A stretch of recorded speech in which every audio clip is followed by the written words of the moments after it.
মৰমৰ ছাত্ৰ-ছাত্ৰীসকল, digital school আসামলৈ তোমালোকক স্বাগতম জনাইছো। আজি মই তোমালোকৰ লগত আলোচনা কৰিম অসমীয়া ব্যাকৰণ। অসমীয়া পঢ়িলে অসমীয়া ব্যাকৰণ লাগিবই। তো ব্যাকৰণ নোহোৱাকৈ আমি ভাষা শিকিব নোৱাৰো। তো আজি তোমালোকৰ লগত আলোচনা কৰিম মই ব্যাকৰণ।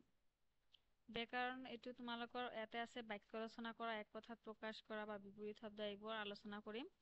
তো এতিয়ালৈকে যদি আমাৰ চেনেলটো ছাবস্ক্ৰাইব কৰা নাই, এতিয়া ছাবস্ক্ৰাইব কৰি লোৱা।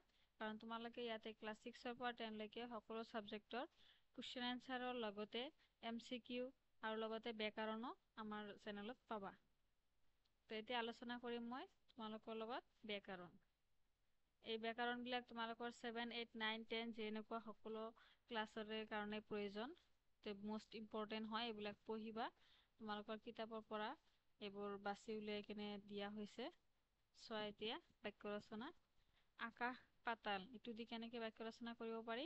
তেওঁৰ সপোন আকাশ পাতালৰ দৰে অসীম। চিন্তা ভাৱনা, তাৰ চিন্তা ভাৱনা সদায় ইতিবাচক। কাপুৰুষৰ দৰে পলাব নালাগে, সাহস কৰা। অজেয়, তেওঁৰ সাহস তেওঁক অজেয় কৰি তোলে।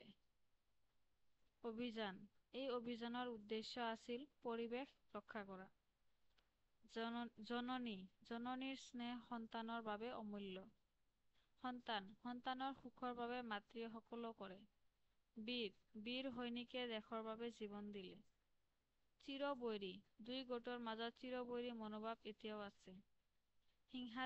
হিংসাদেশ ত্যাগ কৰি শান্তিৰ পথত আগবাঢ়ো। মুকুতা, ফুলৰ পাহিবোৰ মুকুতাৰ দৰে জিলিকি আছে। পাহি, ফুলৰ পাহি বতাহত নাচি উঠিল। শোভে, সোণৰ অলংকাৰত তাইৰ শৰীৰ শোভে। নিচুক গান শুনিলে মন শান্ত হয়। ফুলজুপিৰ মাজত পখিলা উৰিছিল। শক্তিমান নেতৃত্বই দেশক আগুৱাই নিয়ে। ফটিকৰ দৰে স্বচ্ছ পানীত মাছবোৰ দেখা গৈছিল। তৰা নৰা চিঙি পিন্ধি তাই নাচিছিল। আকাশত চাং পতা মানুহ জীৱনত উন্নতি কৰিব নোৱাৰে। পানীৰ তলৰ কাঁইট, ৰহিম কৰিমৰ পানীৰ তলৰ কাঁইট। কথা চহকী মানুহে ভাল নাপায়। অলৌকিক সপোনৰে তাৰ মন ভৰি আছে। চকু চৰহা মানুহ আনৰ ভাল দেখিব নোৱাৰে। অনতি পলমে তেওঁ সিদ্ধান্ত ললে। হাঁহি ধেমালি, শিশুসকলৰ হাঁহি ধেমালিৰ শব্দই ঘৰ ভৰাই তুলিলে। ৰূপান্তৰিত, তাৰ জীৱন সম্পূৰ্ণৰূপে ৰূপান্তৰিত হৈ গল। আত্মগোপন, বিপদৰ সময়ত তেওঁ আত্মগোপন কৰিলে। তেওঁৰ চিঠিপত্ৰৰ মাধ্যমেৰে প্ৰেমৰ কথা প্ৰকাশ পাইছিল।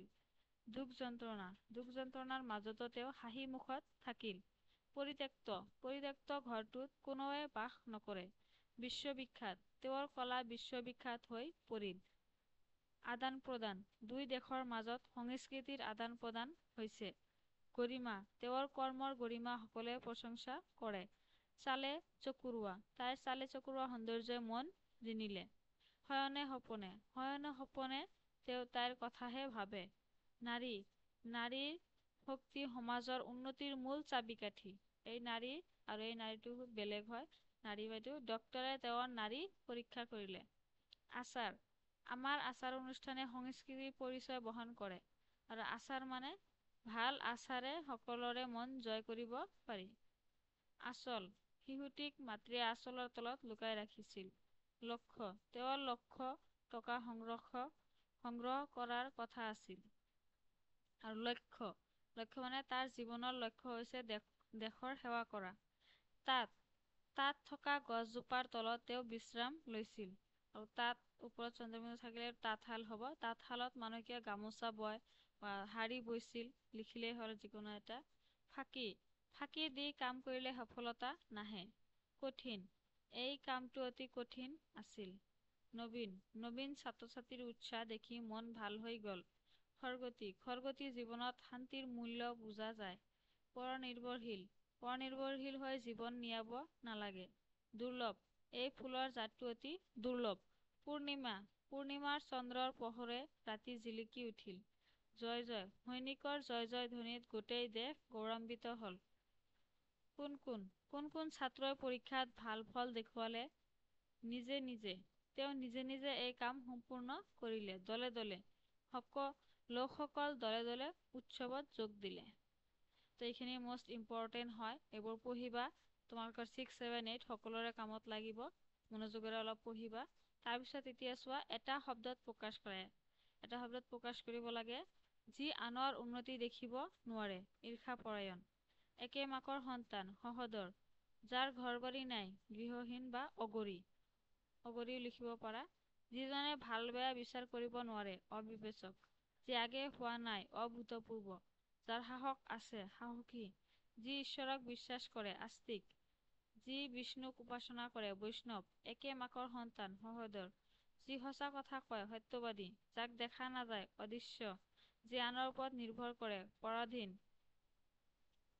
পৰনিৰ্ভৰশীল হ'ব এইটো। যি নিজৰ ওপৰত নিৰ্ভৰ কৰি চলে, সেই হ'ল স্বাধীন।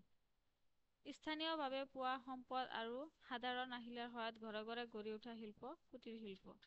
যি আনক হিংসা নকৰে, অহিংসক। যি আনৰ স্বাৰ্থৰ কথা চিন্তা কৰে, স্বাৰ্থপৰ। যিজনে নিজৰ ওপৰত বিশ্বাস কৰে, সেইটো হ'ল আত্মবিশ্বাসী।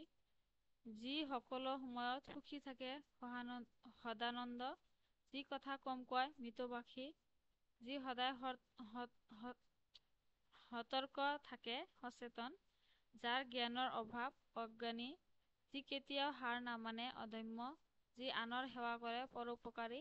যাৰ বহুত ধন সম্পত্তি আছে, ধনী। যি অতি কঠোৰভাৱে কাম কৰে, পৰিশ্ৰমী। যি সদায় অসন্তুষ্ট থাকে, অসন্তুষ্ট হ'ব এইটো। যি অতি দ্ৰুত কাম কৰে, তৎপৰ। যি সকলোৰে সৈতে মিলি থাকিব পাৰে, মিশুক। যি নিজৰ দেশক ভাল পায়, দেশপ্ৰেমী। যি কেতিয়াও মিছা নকয়, সত্যনিষ্ঠ বা সত্যবাদী। তো আজিৰ ভিডিঅ'টো আছিল ইমানেই। ভিডিঅ'টো ভাল লাগিলে তোমালোকৰ বন্ধু বান্ধৱীৰ লগত শ্বেয়াৰ কৰিবা, লাইক কৰিবা, কমেণ্ট কৰিবা। ধন্যবাদ।